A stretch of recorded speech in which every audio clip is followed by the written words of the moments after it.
It's a blockbuster grand jury indictment alleging corruption at the highest levels of the auto industry's union contract negotiations.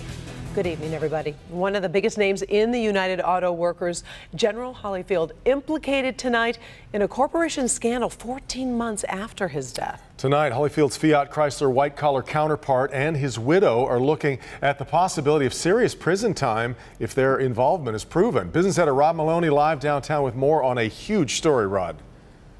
Devin, this is just incredible what you read in this indictment here, and it also sort of blows the lid off of a lot of the rumored problems in the Chrysler department in that era under General Holyfield. And you may remember that General Holyfield resigned, or actually retired, under some strange circumstances that no one could ever really explain. Well, one of the things that we learned in this indictment tonight is that one of the guys, General Holyfield, who was big on buying American, actually took delivery himself on a Ferrari 458 Spyder, all part of the UAW national contract negotiations. To hear the feds tell it, this moment in Chrysler history is rife with corruption.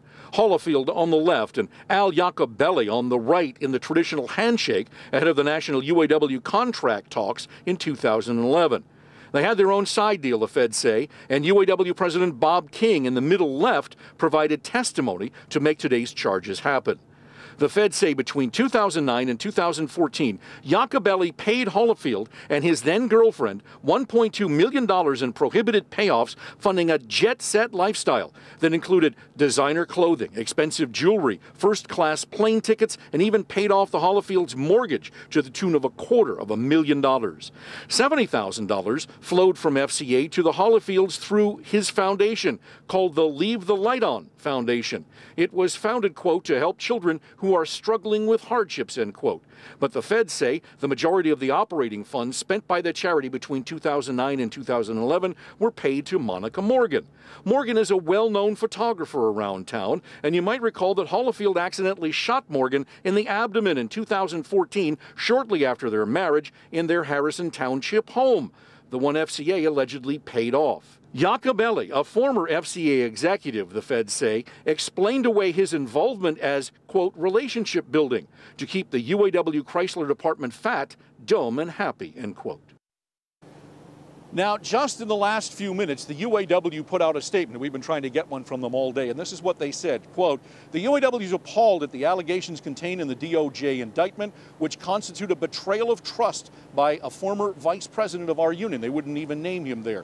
The UAW has zero tolerance for corruption or wrongdoing of this kind at any level. The abuses alleged dishonored the union and the values we've upheld for more than 80 years. Back to you. It is stunning, Rod. What are the feds saying about the case?